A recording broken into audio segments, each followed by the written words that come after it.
Welcome back, everybody. So this is video 2 of my stun run through series, okay? I'm doing 3 videos. If by chance you negotiated to this video and you haven't watched that first one, I'm gonna throw that link up there. Click on that link, watch it. It's very important. We discussed and we broke down what the stun run through shot is, the factors that go into it, and how we can make ourselves better into executing that shot on a regular basis, okay? This video is near and dear to my heart because it tackles a problem that I have, and that is endurance, okay? So what do I mean by endurance? Have you ever gone to a tournament? Maybe you practiced at home before you left. Maybe you got there early and you warmed up properly. You play your first match. Now, win or lose, you played well. You were ready for it. You were engaged, okay? But the inevitable break happens between matches, okay? You're sitting, you're waiting for other players to play their matches. So what do, right? All the tables are taken. You can't stay warm. So what do? You go have a burger, you go have a beer, you go have a coffee, you have a chit chat with your friends, right? You sit there, you may spectate. I'm telling you what's happening is you're disengaging, okay? You went into the tournament hot and now you're disengaging. So what happens next?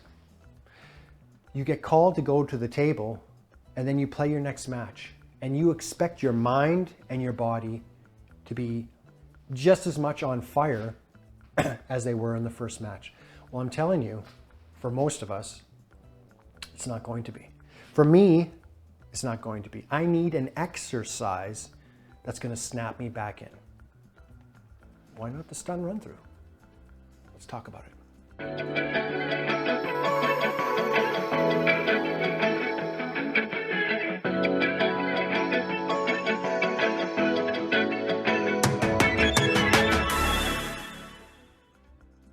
Here's the facts. We already messed up, right?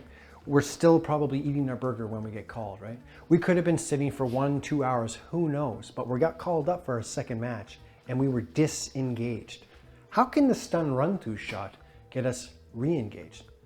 Well, there's 2 facets on why this is an excellent shot on getting re-engaged. Now, you're going to see a lot of players, you know, if they get by chance back to the table and their opponent's not there, what are they going to do? They go and they rack a set of balls. They actually rack a game of pool and they'll just break and they'll start shooting balls down. But I'm going to tell you that there's no focus to that, okay? You've done enough practicing. You practice at home. You do your drills at home. You're not going to get any better, right? We need to re-engage though.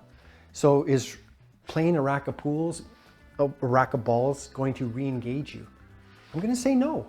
It's not going to re-engage you to the extent of something like the stun run through shot will, okay?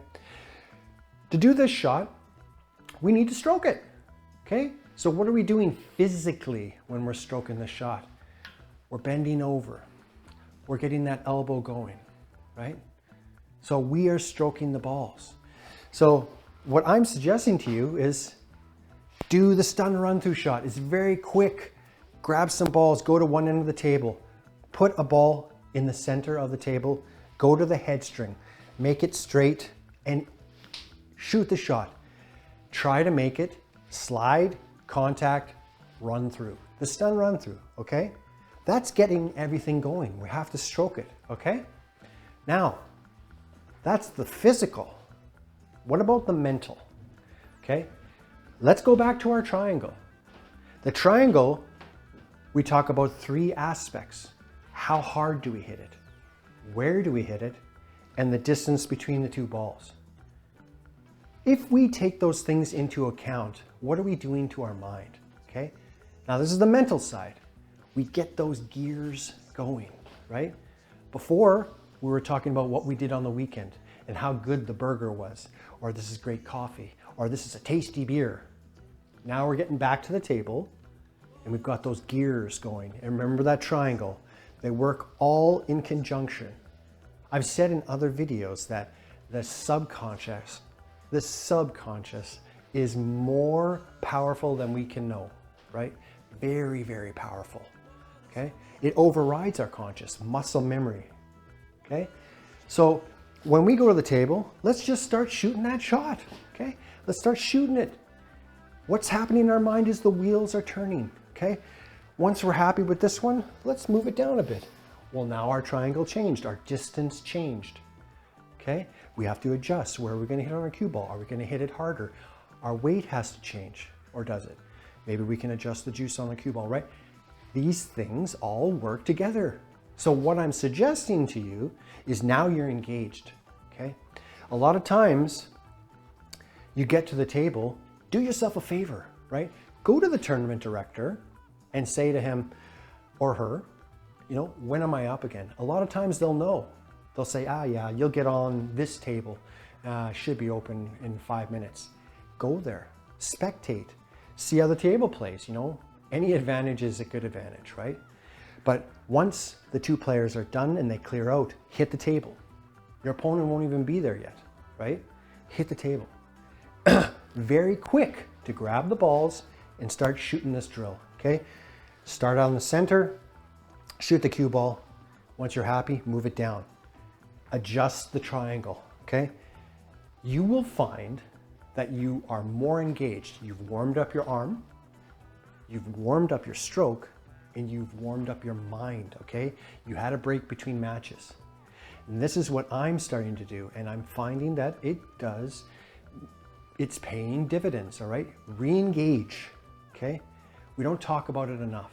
We need to re-engage in the match. And that's what I'm proposing in this video. That's all this video is, okay? I wanted to talk about the mental side of the game and how the stun run-through shot is a valuable shot because we engage our arm and the physical side of it. We engage our mind, the mental side of it, okay? Stay tuned for video 3.